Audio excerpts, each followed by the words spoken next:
Hey everybody, it's Brendan. This is a quick pre-introduction to the proper show introduction. I want to let you know that I am cross-posting a If I Knew You Better episode again this week here on Big Fish. You get 2 Big Fish episodes this week. I also have the Fretful Loweye edition with Kevin Geiger is up right now as I am speaking this into your ears. But I wanted to let you know that this will be the last week I plan to cross-post the entire episode onto Big Fish in the Middle Kingdom. I happen to have a lot of China-related guests on this new podcast, mostly as a function of the fact that I'm still currently based here. But as I continue to move and migrate, and my story is going to change, I'm going to be phasing Big Fish out. I will continue to feed this with occasional shows, check-ins with previous guests as something is really relevant to the Big Fish audience. I'm going to put it on here too. But I really encourage you and hope that you will check out If I Knew You Better. The links to that show are in the show notes right here. You can look in the podcast app's show notes or go to crazyinagoodway.com to find out more information. Please subscribe to that show. Help me start migrating the audience from this show to that new one. What I would say is that if you like this show, and I guess you do because you're listening, I think you'll really love If I Knew You Better. I have a lot of the same types of guests that I have here, plus even more diverse people. They don't all have or will not all have in the future a strong China connection, but it will flow and morph as I do. I hope to keep it fun and engaging for everybody. And the bottom line is that If I Knew You Better is the natural evolution of Big Fish in the Middle Kingdom. So I hope you'll continue on this ride with me. I really appreciate it. Please search it in the show notes. Find it wherever you can online. Subscribe, share, rate, review positively. Thanks. Now, please enjoy the show.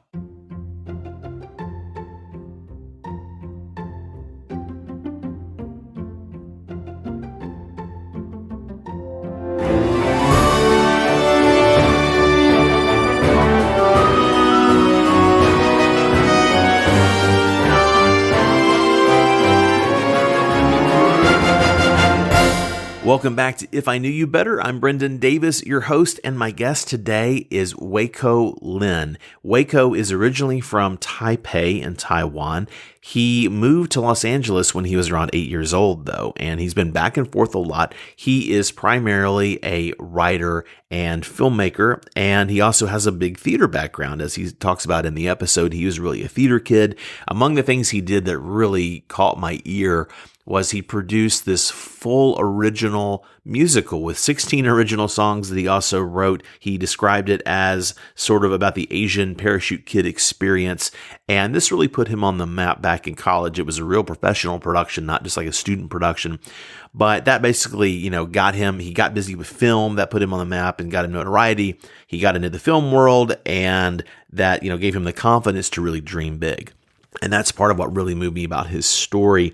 He learned a lot of lessons from that he put into this recent book, which is how I came to know him. He has a brand new screenwriting book called Crazy Screenwriting Secrets, and I have been talking about this a lot. I found myself in conversations at a couple of events, either as a speaker or as a guest in the last few weeks. I got to read this book in its pre-publication form so I could be one of the people to maybe, I wrote like a little blurb for it. We'll see if my blurb makes it in there or not. But the book is really great. Even if you read a ton of screenwriting books, if you're interested, what I liked about this is it is a art and craft book that covers all the essential things, but it feels very personal. He has a interesting take on things. It's a combination of the practical plus the personal that makes it very memorable. Part of what makes it unique is that he has a lot of specific China insights related to China Hollywood stuff. And although it's written from the perspective of someone who is from China and the greater China area, as we say euphemistically, and also has all this Hollywood experience, it's written to really help people from quote unquote Hollywood or the international world to understand dealing with China in terms of the film market specifically. It also functions as a primer on the Hollywood system for Chinese who are trying to go global and work from China into the international film world. So it works in both ways. I've been recommending this book a lot. It is published by WEIKO Productions, and they have become very good friends of this show and me specifically. I had Stephen Katz on previously. I have Michael Weesey himself slated for an interview coming up soon, and I'm really happy about this because their books made a big difference in my trajectory and my formation and have continued to inform things in my life as I've rolled along here. And I'm excited to bring some of their authors also to this show. And the main focus from WEIKO's book, the kind of the final takeaway of what he's aiming for, I think he talks about this really well in the book. His personal mission is in sync with this, is about creating stories that can translate and resonate globally with audiences. In the case of China Hollywood stuff, and of course we're having a difficult moment at the moment in terms of the trade war, and hopefully this will resolve itself in a positive way soon, but stories that have some kind of a family-related theme. He really talks about that as the secret sauce, and we get into more granular detail. If you're actually in this market, in this business, this industry, you'll find some things that you may already know, or it may second things that you've thought about, or it may be new information if you're just getting started. But when you think about things like Pixar films, they have these family themes. That's pretty common that's actually what unites them, or even as WEIKO points out in the interview, the Avengers films. Right? That's a type of family. Also, Fast and Furious, those shows, that franchise has done very well here. That's a kind of a family as well, right? So those sorts of stories are what can resonate and broadening out a bit more globally, right? That's part of why those films work so well globally, is they have some sort of a family theme. And even if it's not the same family as an audience in India or the Middle East or Western Europe or Eastern Europe might have, there's something about a family type of a dynamic that's relatable to audiences pretty much worldwide. So just a little tip, and I've been learning this myself, but it's something that's become really super clear that is really part of the secret sauce for making something that will work globally. So I hope you enjoy this episode, this interview.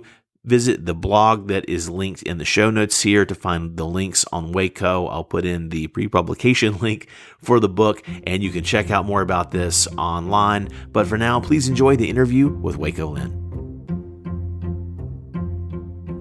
WEIKO LIN, welcome to the show. Thanks for having me. Appreciate it, Brandon. I'm very glad to have you here. We got to know each other through your upcoming book, which we're going to talk a lot about here as we get into the show, because that's a great framing device. You talk about your history and your career path in here. And of course, this has a lot of China-related elements. So let's get started right away. How do you introduce yourself to people who you would like to know better?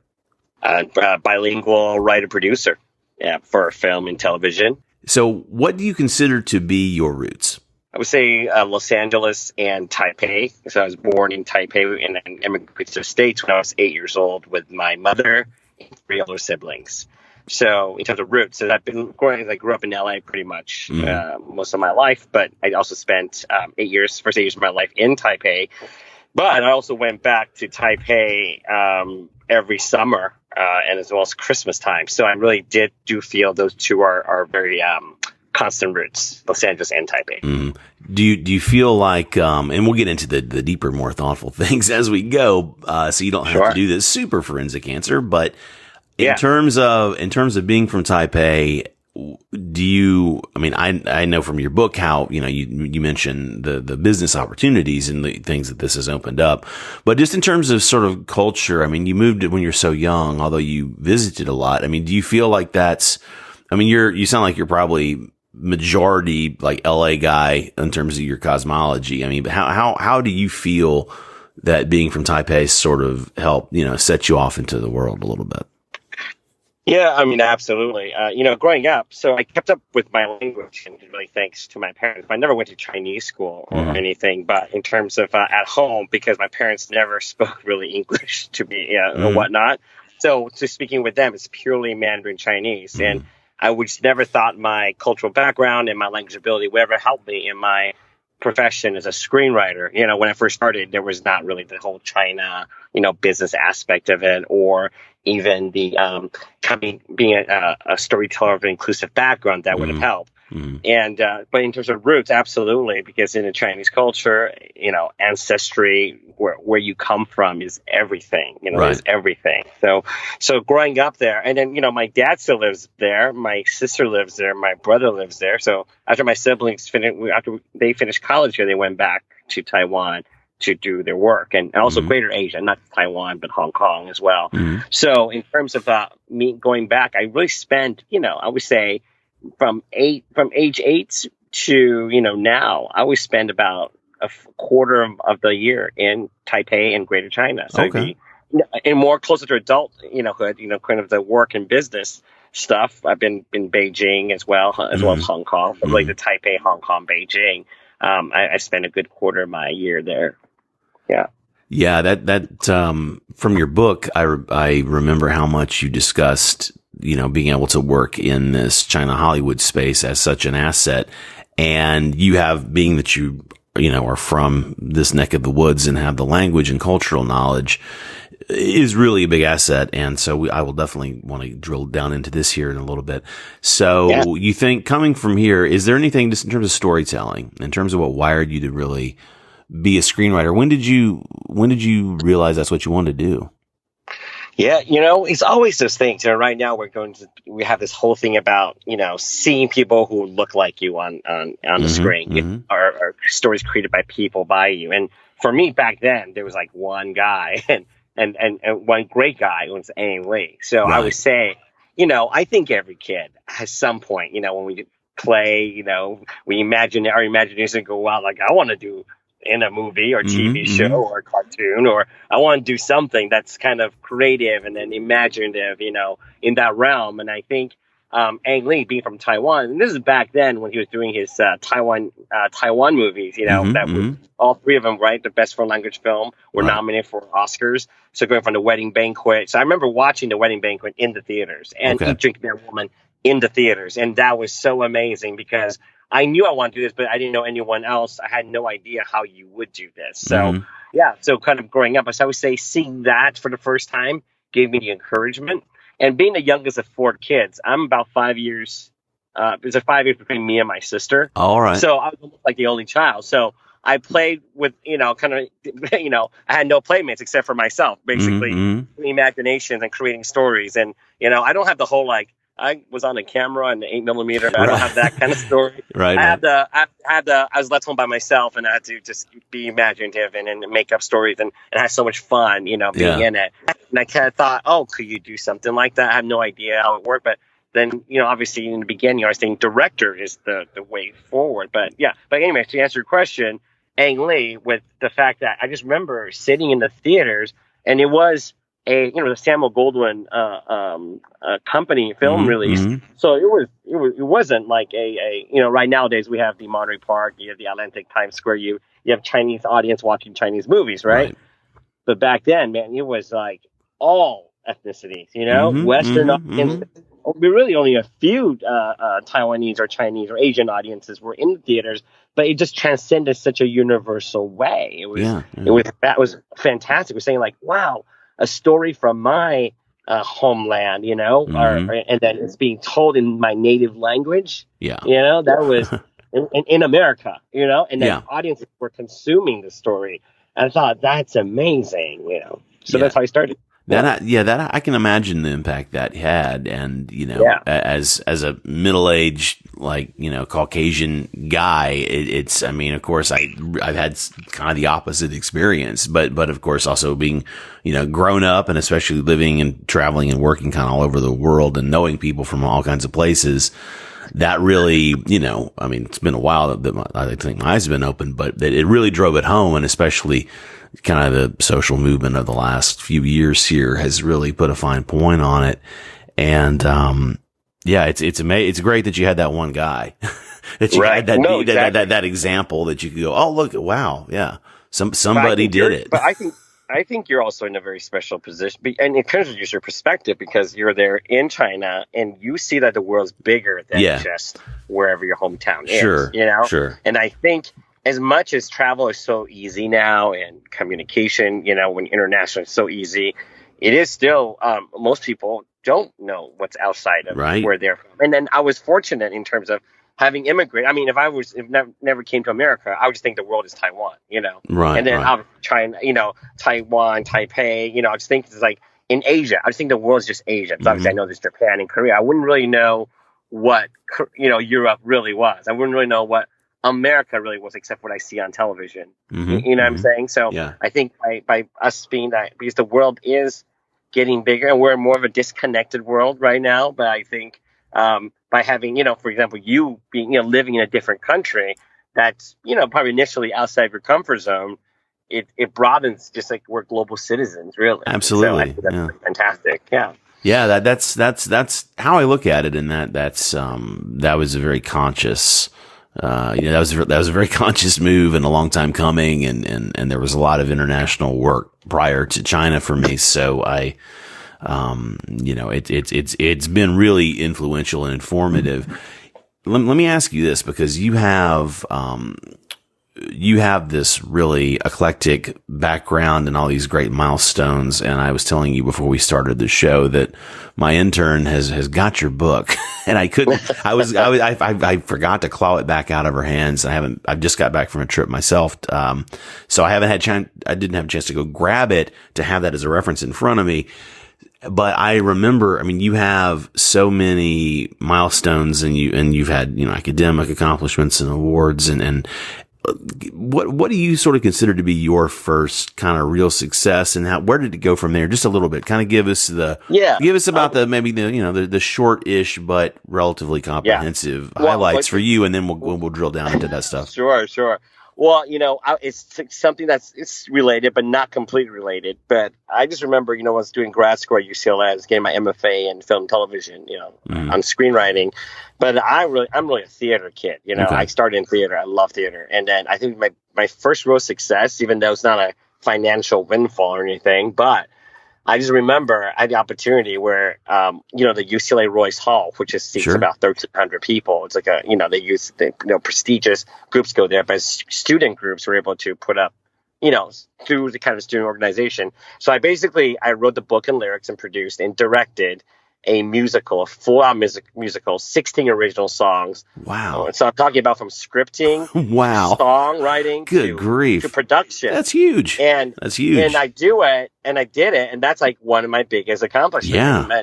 And in terms of it was a multi-ethnic, we got Caucasians, we got Black African Americans, we got Asian Americans, we got Latino. That's and awesome. Just people went in love because of storytelling. And it does have an Asian element into it. It's about Parachute Kid, about, during when I immigrated, now with Chinese students, immigration to the United States is very common too, where kids are basically left here by themselves and then growing up, whether you're wealthy or poor, there's that kind of latchkey kid mentality. So it's basically about Parachute Kid, about an Asian immigrant kid who's here, but then growing up with this other young people who are latchkey kids, who are basically trying to foster their identity and their own kind of alternative families, but with latchkey kids. So latchkey kids, Parachute Kids. So anyways, that's my proudest, because I was like, oh my God. And I look back, it's been 15 years or so, right? Over 15 years. And I look back and it still stands. It holds up. I never pursued trying to get this set up. I was just going to ask you that. Have you tried to get it put up anywhere? No, just because film work got quite just busy, because theater. So it's like a long journey. But I'm starting to get back into the professionally getting to theater just as of end of last year. It's kind of working with an agent in New York and then trying to get that out. But the musical, but going back to basically that, I feel like, wow, that show, that kind of gave me the confidence. It wasn't just like a quote unquote student show where there's it's a student show, you make excuses, there's mistakes. It was in looking back, and it's just even now looking back as an adult, thinking that was a decent, that was a production. Really. That was the production with 16 original songs, and we just built it out. And then the cast, some were musical theater majors, some were not. So it wasn't restricted to anybody. And I love that, and that's what I love to do is don't restrict people. And that's why I did the book is people think this, the title is Crazy Screenwriting Secrets, but there's no secret. I think the more people know, the better. The more people know about how to, people have these dreams. I feel like, and they feel like it's so distant and so so far and don't know how. And I just kind of It's like, it's not in my book, I'm not sure you remember, it's like, it's not rocket science, Sure, it's sure. not rocket science, but just here's a little guide. Here's a little kind of a tip-in, and anyone could do it, so. Yeah, well, and that's part of what I really enjoyed about the book, and I do like the biographical aspects you detail in there, and so the book's not out yet. When it is out, I'll be sure to update this show with a link to it, so if someone's listening to this soon after release, the book's not available yet, but it's coming out very soon. Yes. And they may have a blurb in there for me, depending on if my words made the inside page. I was really happy to get to read it. And part of what was great about it was just the fact that I think you found it's kind of hard to reinvent the wheel, right? I mean, there've been plenty of writing books, but I appreciated how your perspective was a really interesting take on it. And I've struggled with how to summarize it, other than to say that it's the kind of practical from someone who has read and absorbed and understands all the conventional wisdom and is able to shine the light on that and reference it where needed, but has really developed other insights that are their own insights. I mean, your take on it was clearly your take on how a lot of things work. And sometimes there are moments where, where you basically state, this is how it should work, and then this is my experience of how this has worked. This is how to circumvent this problem. Here's how I circumvented it. And I thought it felt very, very, very personal. The other thing that especially was unique about it was the China aspect, and we'll come back to that. I want to talk about the first part for now. What motivated you to write this book and to take the approach that you took? Yeah, I mean, that saying, right? There's and thank you, by the way, for taking time to read the book. Sure. and blurb on it. Really appreciate it. Such an honor.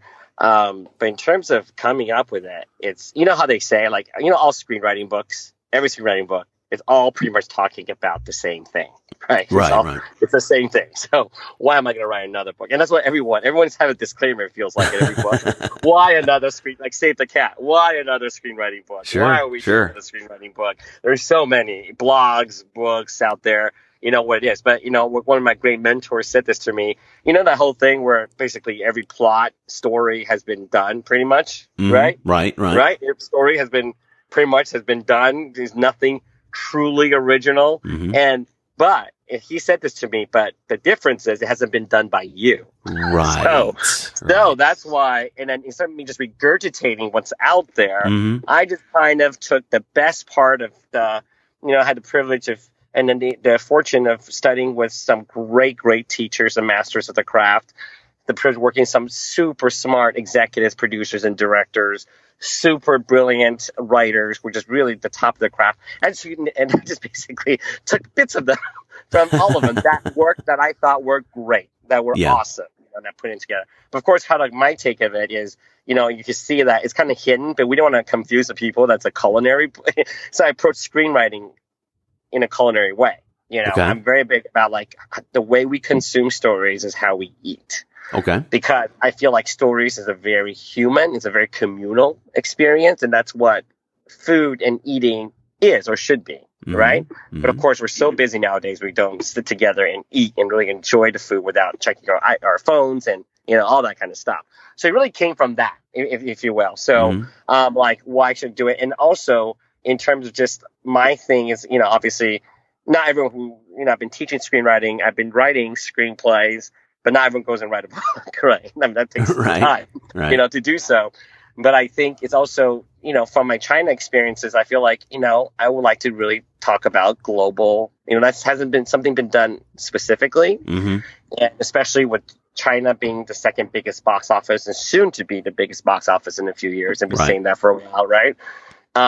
That it is just, you have to work together somehow. So then that for me, it's like, well, I had a bit of insight just as a screenwriter. So I'm not a business person. I'm not, I don't know deals. I don't know, all that work. But I do, not I know story, but I feel a little bit some experience in story. So, and then from being two cultures and actively being in two cultures, right? There's some people who grew up, who maybe were born in another country, came here, but just has really not, They not dropped the connected. first one a bit, yeah. They dropped it, exactly. But for me, I've always been, I go back every year. My family is Chinese. We're Chinese. Yeah. So we talk about where your 老家, your old home, your old home, where your ancestry home is. I'm very connected to that, So I'm not sure if that answered the question, but yeah. Yeah, I think so. I mean, I was, you putting the personal take on it, and in terms of specifically what struck me about it was that aspect where I realized, and from your TOC, from your table of contents, as I'm looking through that in the beginning, seeing how, you cover all the basics of writing and practice, and you talk about the industry and how things work, and you cover just like everything that should be covered. And then I'm seeing that you have this series of chapters toward the back where you have the special focus on the Chinese market. And of course, that's something that not to make too much of it, but I mean, that's what I've been working, with a heavy focus on the last, better part of a decade at this point. So I read those chapters first, frankly, and I was kind of blown away because you really well summarize. And I was saying this to you also privately, I'll say it here, is that the way that you summarize the nuts and bolts and the thou shalls and the thou shalt nots, which, some of that shifts and some of it is pretty much carved in stone.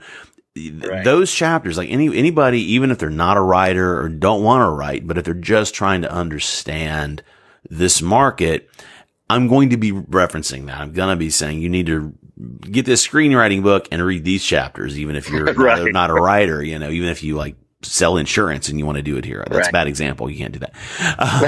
But I think the idea applies, even if I randomly picked a bad example out of the year. What is it, for the sake of this? We don't have to do too much of a teaching kind of segment here, because anybody who, my other podcasts are all about China, and this is the one that's not meant to not be that. But of course, I'm in China, and I do get guests who have a strong China connection, so we end up talking about it. I'll cross post this on Big Fish in the Middle Kingdom, which is my China podcast, which has been around a lot longer. In terms of sort of the summary, though, for the people who, what are the top handful of things that you say they're kind of specific and granular about what is unique about this market, and what are sort of the hit list of things that you tell people when you want to give them the 30 to 60 second summary, and assume that they're fairly savvy, they're smart people otherwise. What do you say? What do you say that's not something that they probably know already? Well, I'll just jump right to whatever the first thing came to my head is, well, the thing that most people don't understand, of course, people understand, there's Chinese studios, right? There's just like the US, they have the different studios. But the main thing is it's a director-driven system in China, right? Okay. Yeah. So there are Chinese studios with infrastructure for distribution and whatnot, but in terms of the creative development, in terms of, because the director, financiers, people will finance that director. Right. So in a way, they have their own studio. And so basically they have everything all packaged together. Then they take it to a quote unquote studio. Then they So there's not that kind of pipeline. I think that's kind of one of the myths, like one of the things that people don't understand as much is that it's very director, which is it's that system, which doesn't mean it's the wrong system or the right system. It's, it works, doesn't it? Right. Wolf Warrior 2, this movie, I'm sure you talked about in another podcast, made over $800 million. Right. So we don't need to go change that up, do we? It's working for somebody. Yeah. It's working for somebody. However, what I hope to do is from the screenwriting perspective, hopefully not to do, but more to get people to hopefully just kind of be one step closer in kind of talking to each other, is that in China is that both have to respect. So here's the takeaway, right? Yeah. Both sides have to respect the ways that both countries and cultures tell stories, and how both sides, how their system works. Yeah. Does this make sense? Whereas Absolutely. I think what happens is now is like, well, China, we have this, it works for us. Look at $800 million box. We're doing pretty good in such a short amount of time, right? US goes, we're doing pretty good, right? Sure. we got Avengers that's breaking box office in China, so we're great. how about now we've got that, but how about let's get, because as someone of Chinese heritage, I would love to get Chinese stories out to the world. You know what I mean? Yeah, absolutely. Absolutely. And in China, I think that's one thing where the U.S. can help, right? Because they are global producers of movies, right? As we can all agree on. But China, obviously, producer movies as well, but it's really for the domestic market, as I'm sure you covered and stuff. So, which is great. And a lot of people, well, we don't need them. We don't need outside. We just stay within. But Hollywood's a success and respect, and it's kind of high, kind of storytelling, connecting the world, if you will, right? Mm-hmm. Is because they go global, right? Right. So I feel like we do need each other, don't we? Yeah. And then China needs, and America needs China, is so we can understand what's, the audience so new, but yet such a big market. Mm-hmm. It's such a big consumership. Understand how can we tell stories that will resonate with them? Not necessarily Chinese stories that, right, that resonate, but just types of stories mm-hmm. that can do well, that people can resonate and escape to the story. So in my opinion, it's like both sides could just be one step closer to that respect. Yeah. Yeah. What are some of the stories and things that you are following or you're curious about that you think might make some good fodder for this? Oh, in terms of from the U.S. perspective, yeah, I think you should take a look at what I mean in terms of stuff I'm following is I think the second and third and fourth tier cities in China, right? That's the majority of the movie consumption. So it's understanding the culture, right, of that. And the social kind of economic differences. I know this sounds very, sociology or something like that. But no, I'm going to follow up on this. I just spent a week in this world. So you said I'm listening to you, and then I'm going to be able to add to this maybe. Yeah, absolutely. Because, because life is not everywhere in China. Most of China is not Beijing, Shanghai, the major cities of the world. Whereas it is still, they're still farmers, right? Who's raising a couple, livestock to make a living. And what do they want to watch? Right. Does that make sense? Is that by seeing all that glitz and glam, that kind of stuff that the first tier cities are used to, but it's just like in America too. What's the common, not everyone in New York and LA, that's not the whole box office of America, right? Well, they reminded us of that in 2016 with the election, so. Exactly, right? So what is that thing? So I think it's always, even though America, the Hollywood system has a pretty good gauge of predicting numbers. And of course, you never know, right? Crazy Rich Asians surpassing expectations, right? That's what I love. It's like you can still break rules and get out, right? Surpassing expectations. So of what the typical rules like, oh, these will never succeed, quote unquote, because it hasn't been done before. Right. So you'd like to see more stories from like the second, third, fourth tier cities? I would say stories that resonate with second, third, fourth tier cities. Okay. You know what I mean? Yeah, absolutely. It doesn't have to come from them, right? But it should be characters that they can relate to. And I think that's the challenge. I was just down as we talked to offline. I've got a stack of business cards of people I need to follow up with. Right. Legend, which is, Legend and Legend 3D and the big, visual effects, house. Basically, I mean, the Pokemon Detective, the Pikachu movie, Detective Pokemon Pikachu was their giant hit that they've just done. And they're LA, China, India based company. And I was just down there as a panelist, specifically about China Hollywood stuff and, how to better cooperate. So I was just, and on an earlier panel, part of the focus, one of the bullet points on the different panel was how can the second and third tier, the opportunities, in second and third tier cities. And that's part of why it was down in Loyang, which is, I think is technically a third tier city. It was, what I saw was really nice. It was like and granted, they're going to, we're going to have the nice trip because we're the guests for this event and it's at a nice hotel or something. But I mean, we, traveled around a bit through the city. So it's very historic and has, ancient landmarks and an ancient history. But then it's, we stayed in a 5-star hotel. It's very modern. So, they're of course trying to do some actual, production. So, for instance, Legends China offices, they found this home. because of support from the local and the provincial governments, they landed down in Loyang, and they've got this world-class facility that's built from the ground up, and they've both imported people who are at the high end of things and to run things, and then they've trained up people. And so many of the young staffers who I met, a surprising number of whom could speak English. I mean, I speak enough Chinese to chit chat with people, but, I was surprised how many people, spoke some English or very good English, and that they were from there.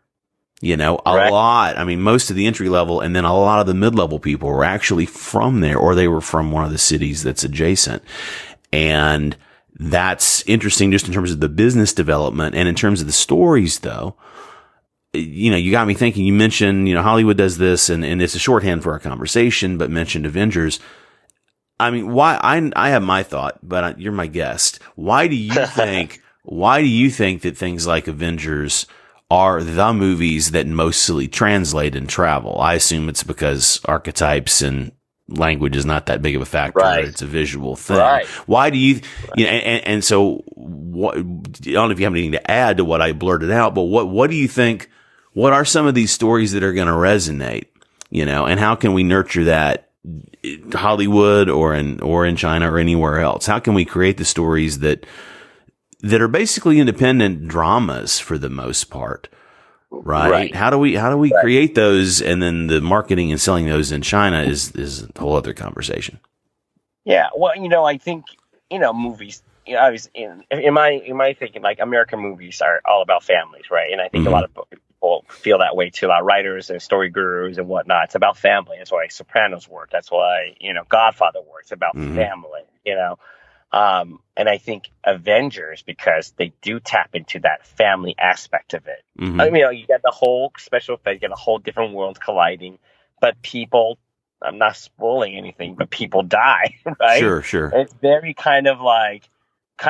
And I want to say the word melodrama, that seems like a bad word, right? In terms of melodrama, but I think those elements of it, I'm speaking more specifically for the Chinese audience, right? That they get it. That actually plays here. Yeah. They feel for that, don't they? Right. Yeah. And you have the, you have the Fast and Furious, which is in a way, it's like a alternative family, right? That they have going on, but there's not as much, people dying within the group, they are, but not as, like Avengers, but the end game. But in terms of that, I just think it's relating to it. But if you look at Star Wars, that doesn't really connect with the audience. There, right. It never really had to. It's done, depending on the actual episode. Some of them have done better than others, but it's a hard connect here because people didn't grow up with it. Exactly, and the type of story it is. Hey, I know this is because they did well, and I can never do that. I'm not like, hey, I knew this because audiences taste and they change all the time, right? Their taste for things, it just changes. You have no idea how it's going to go, but there's some fundamental stuff. And I believe the family aspect would never be different. So you know what I mean? You think that's, I mean, I tend to agree. The family films and animation and, what I say, like PG or PG-13 action. are the films that, like, you can, that can come into here, and especially the family films. Yeah. And, and the underdog triumphing, as long as it's not you have to be careful what the corrupt thing to overcome is. It can't be like, it can't be this system, but, they can overcome like a local crime guy, or they can overcome a bad lot in life, I mean, so I meant family. I meant more like the family dynamics within the genre. Oh, no, I understood. I understood. That was an awkward segue. I understood your point. I think that. I see what you got it. Yeah, no. I mean, look, A Dog's Purpose. That was whatever the dog movie. That did extraordinarily well. Coco blew the doors off everywhere, but especially here. I saw Coco in the theater, probably the second week of release, and it was still a sold out. It was like, we had to make an extra effort. My girlfriend had to like get on the ticket apps. It was like 2 days ahead to try to get the seats. It was, right. People, I mean, again, people everywhere seem to love Coco, but that really, really connected, and it's about family. Of course, the animation part makes it fun and it's a visual feast, but I mean, the story of it, and that's what was highlighted in all the media that knows anything about this, was about that's why, and like talking to people, doing exit polls of audiences here, that's why it resonated so much, was because of the strong family connection. Even if it's not their family, but it's a family, and wow, people can relate to that. People, and people can relate to the ancestor aspect of that too. Yeah, and that's, I think, the ancestor, that was the premium. I agree.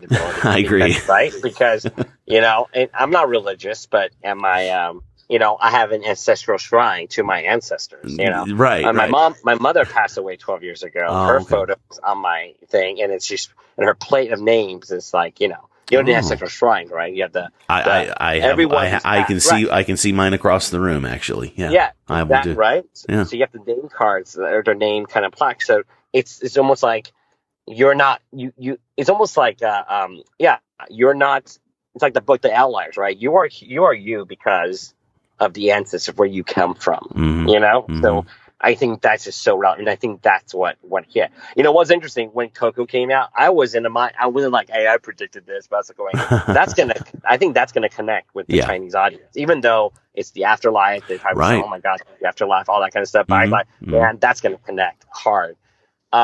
What surprised me, though, was Zootopia. Oh, okay.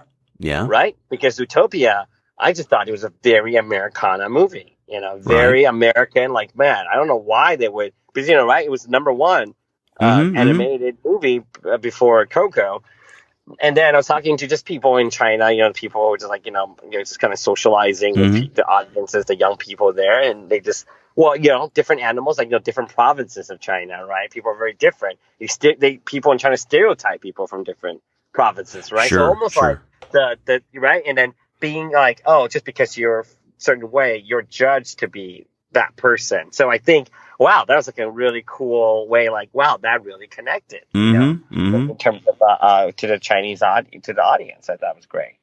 Yeah. That's insight that people who aren't from here, don't have spent time here, don't realize is how local things are. I mean, it's not a homogenous country. It's all these different, people, many of whom don't even just in Loyang, like hearing the super local people who, not the people working in the company, because they're speaking more standard Putonghua, like more standard Mandarin Chinese, but hearing the local accents, like hearing the staffers at the hotel talking amongst themselves. I'm like, I don't know what you're saying. I have no idea. You're not talking to me. I have no idea what you're saying, It's fascinating because you look at America per se, right? You have the, some from California, some from New York, from Texas. Obviously, we have a different, but it's not that different. It's different. Right. I'm from the American South, and I've never had a super strong accent. But people talk like this, or there's all kinds of there's all kinds of Southern accents. I mean, there's country, there's polite, there's country clubs. There's all these, but we all say it. Whether it's hey. It's like we all understand that.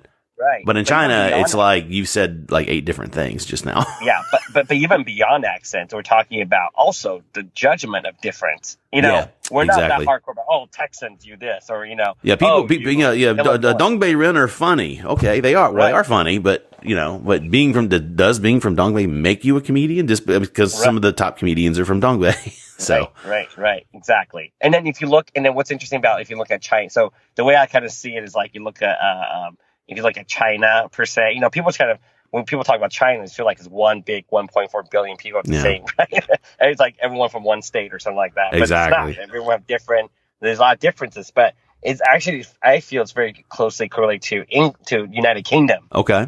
How United Kingdom, there's more, that cultural difference, right? You listen to someone from Wales, from Scotland, from, even just different, northern London. There's a very distinct, I think, cultural, innate, not prejudice per se, but right. Well, there's that too, but that doesn't have to be what we focus on. We can still acknowledge exactly. Anyway, so we're off tangent, but no, it's welcome to the show. Right. Exactly. I should just call this show The Tangent, because that's how we do it sometimes. Well, I have bullet point questions to bring us back if we go too far off the farm here. Yes. But in terms of what you're doing now and what you've done. And you already mentioned this musical, which sounds like a pretty amazing thing to have done. What has been sort of one of your biggest like public professional sort of achievements, post school, or basically what's the most meaningful thing to you that you've done that this sort of, basically if someone was to know you professionally now or to get to know you, what's maybe the one thing you drive them to first? What's sort of the top line on your current CV here? Right. I mean, as not to just because the book is coming out like that, and I don't know how the book is going to do. And for me, not that of course my publisher would not like me to think like I don't care how the book does. But, I do care how the book. But I would say this book really. Okay. Fantastic. Because it is and as you read the book, right? Mm-hmm. Like, I mean, I talk about the craft stuff. I've been teaching for a long time, been writing for a long time. But also give the insights of things in the last chapter, like about falling into place, just everything about me and what I've learned from my family, especially my late mother, kind of like what she's parlayed on is able to kind of put it together in this. Like you talk about, this show's about getting to know quote unquote me, right? Mm-hmm. The book it sounds like it's me. Right. Well, that's why I liked it. Talk about that a little bit. Talk about that finding your place. Give us a little bit of that. What's your take there? Well, you notice like I refer oftentimes to a lot of mentors, so I never like, hey, I came up with this. Sure. My mentor once said this. I'll say it. You have a lot of these like in the industry, like a lot of these really name brand mentors and people that are part of your formation and success. So that's all detailed in the book, and it's nice you're not too name droppy, but you have that. Yeah. So noted. Please continue. But in terms of falling into, the last chapter is called Falling Into Place. It's basically, writing, screenwriting, feel like, screenwriting, you're going to sell, I'm going to be in the movie business. And I'm not a big fan of like snarky type, snarky, people talk snarky about the industry, like, oh my gosh, that deal, like kind of talk. Yeah. Even though it's necessary, it's part of the business. But for me, it's really, I feel like screenwriting, and I tell whoever, ask me about writing, because, the fact that I teach, that's what they ask me, not because me, but just because, I'm a little bit, a couple steps above them, not above them, but ahead of them. And I said, like, screenwriting, it's a way of life, isn't it? It's like writing, it's part of your life. And it's like, what about your life that's going to inform that writing, So in kind of falling into place, it's like for me in the book, I really talk about, and that's something my mentor said to me, and I really embraced it. At first I laughed at it, but my mentor in the last day of class would tell us, you gotta be a good person, and everything will fall into place. And I feel like there's so much disconnect. Not to be philosophical or go crazy, I'm not doing that. Please do. I feel when people. And I do feel like, I feel like a lot of frustration, a lot of disappointments, a lot of sadness that sometimes people, that bubbles, whether concealed or on the surface, is that we're not, we all want to be in place of somewhere, right? Mm-hmm. And I just feel like if we just kind of like, don't worry so much, right? Be good. And being good is however you define however you want good to be. You know what I mean? Okay. If it's good, it's be like, take 30 minutes to chat to somebody who's interested in writing, take 20, whatever it is, never expect anything back. I'm not talking about go clean up at the beach, which is a great thing to do. I'm not talking about, go do the soup kitchen. We kind of tick off like, here's my, just like whatever you feel is part of your thing. And then with that, I think that will help fall into place and not to worry so much, and I think we worry so much. You're right. Yeah. I think we worry a lot, and then sometimes, it's like, have you seen Bridge of Spies by any chance? Sure. Bridge of Spies. I love this line.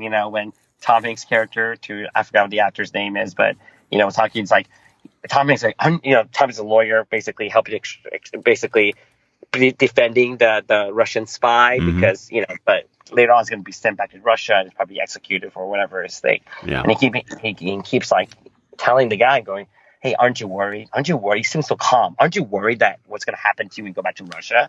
Uh-huh. And then he goes, would that help? Yeah. Would that help? No, It wouldn't. It's whatever that is, So I just feel like that kind of mentality and that kind of feeling that will just kind of and when we tell stories, it would just be coming from a good place versus just like, you know what I mean? Telling stories that's not like to make a buck or to become famous or become whatever that is, right? Right. To get on, right? Which is great, to get on those things. But if it happens, it happens. If it doesn't, it doesn't. But just kind of quote unquote, stay the course. So that kind of thing's all about like writing. It's writing, not just like, yeah, it's a craft of it, but who are you? Like, again, I like this movie a lot. Actually, is with the Star is Born. Yeah. A Star is Born, and all the whole thing's about what is that you want to say. What is that you want to, and I know so. General. I'm all about cliches, by the way, because they're useful as a starting point. They're useful to say, let's talk about this, and then let's get into some detail. Hey, look, cliches are cliches because they work. Exactly, because they've been proven to be more accurate than not, right? Exactly. Until they're not, and then we update them. Exactly. You just have to go back. It's like, what do you want to say as a human being, right? So to be a writer, not just to be whatever you do, whatever profession you do.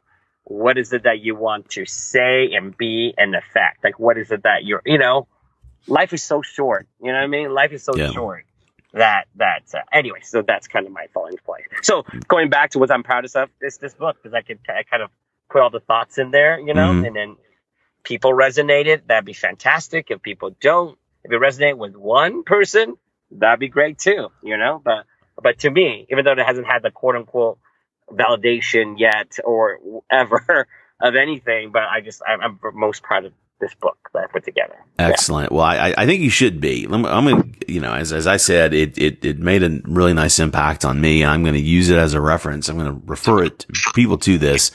What do you wish you were better at? With the caveat that, of course, if you really want it, you're probably working on it. But what's something that you wish you were better at? Mine is following through with the diet and exercise program. I need to do that too, man. I need to. Everybody could do more, maybe. Yeah. I think one thing I was better at was business. Business, and I wish one of I don't have regret. Maybe things turned out for where it is, and I couldn't do all the things that I've done if I had gone this way. But I think I would have really, if someone had just given me advice to do it, I would have done it. And I just wish I did. And it'd been so helpful. It was like, I wish after I got my MFA, I would have gotten my MBA as well. Because I feel like I've had that.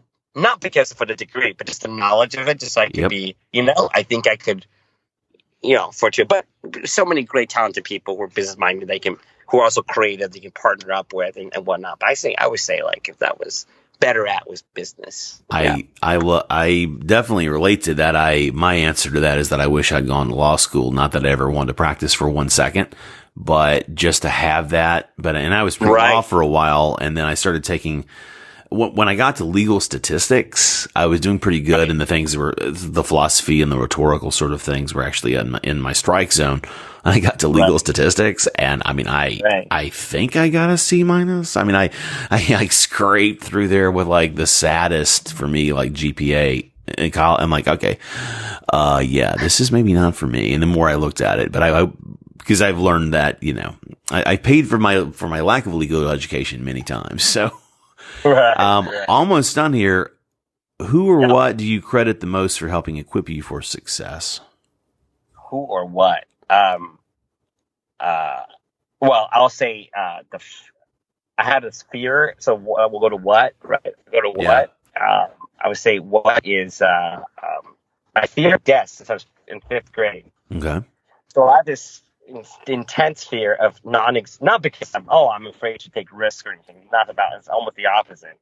So every day since 5th grade, and there's nothing traumatic happened. We're like, oh my god. Yeah, what happened in 5th grade, or is that just when something kicked in? Okay. Nothing. It was like one day I was in class, I go, I could not exist, or something like that. It was weird.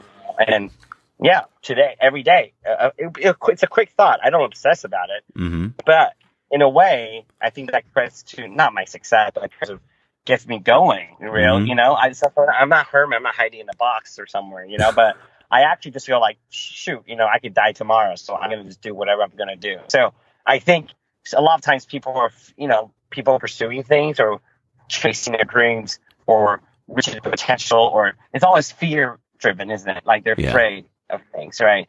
So because I was so afraid of death, I said, it doesn't matter. So for me, it's like, oh my God, if I'm stressed during a time where I'm kind of, with a project or whatever, anything, if that's getting to somewhere on time, I go, I'm alive, Yeah. I'm alive. I'm healthy as far as I know, right? So it trumps everything, doesn't it? Yeah. So I say because of that, my fear of everything else just subsides. Like, I'm never afraid to go for things, never afraid to do that. I mean, I failed and fall on my face, but I still just keep going because I'm alive. Right? I love it. I love that answer. Yeah. Anyway, now who? I just quickly, and kind of, I know we're wrapping up.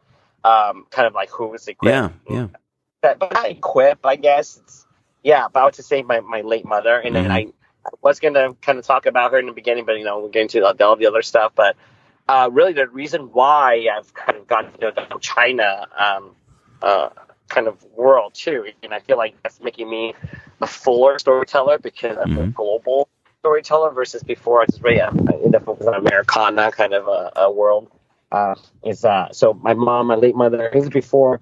I mean, it's all the things. I broke in with this fellowship. I was a finalist for called a Nickel Fellowship. Right. And that's kind of what helped me break into business. I got my representation from there. But literally after that, 2 months after, my mom, was diagnosed with terminal cancer. Wow.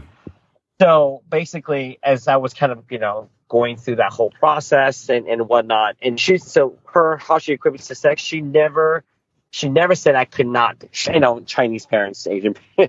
And she's very Chinese. She's not like a westernized, person. Yeah. But what's different about her was that she never said, "Oh, don't do this. You should do that." Never. Okay. But she never said like, "Oh my God, you'll be great in screenwriting." Never like that. But she never went and doubted. Does that make sense? Sure. You don't have to encourage. Sure. But I think that's one of the worst things a human being can do to another human being is saying that you can't do this. I totally agree. Yeah, because you might listen to them. And then they're right. Right. And people do listen. And that's what happens. Enough, they on the news bites and everything said enough. They do. So I kept that for equip. And then for kind of me feeling, and then when I say quote unquote success, I don't want the word success because I'm, for me, it's like feeling satisfied, sure. I guess, right? Sure. Content, if you will, right? Falling into place, if you will, is being able to get the opportunity to tell stories of my heritage, right? And nice. It's my big thing. Like, I want to tell stories, my heritage, not, globally, in whatever way, and I could do that. And then, so my mother was basically, before I had no idea what the China film industry is, because I speak fluent Chinese, and I go to, Taipei all the time. I don't really, that's not really on my trajectory, but I think it would be relevant to me. But basically, on her kind of dying wish, sounds very kind of Hallmarkish, but she really said, like, I hope one day you'll be able to teach Chinese writers and make Chinese movies. Yeah. Chinese language movies. So for that, I really took it to heart, and I really kind of, like what you did, almost a decade ago. Yeah, I went out there in 2011 or something like that, and I just really opened my mind and went to China for the first time. Just really understood what the world is. So I have to really pay it homage to my late mother. That is a beautiful way to ask you the last question, which you might have just answered, actually. So you tell me if you don't have anything else or not. What's the best question about yourself or your story, or that's on your mind that I didn't ask you? No, I think that's it. Okay. You brought it around. I like how you steered it around.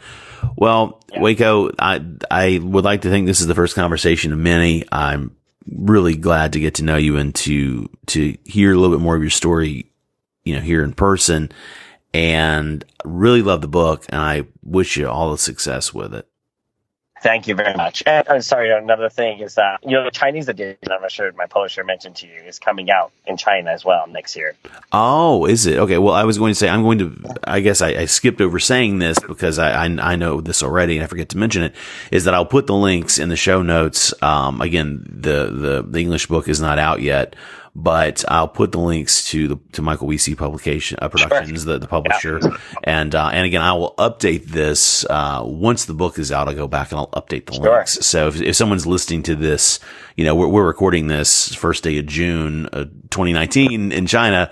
So if someone's listening to this a few months down the road, well, when is the book actually released? Do you know? July 1st. Okay, July yeah. 1st. So if you're listening to this after July 1st, you can go get the book right now wherever you get your books. Yeah. And if you're listening to this in the first few weeks after release, then just be patient, but it's worth it.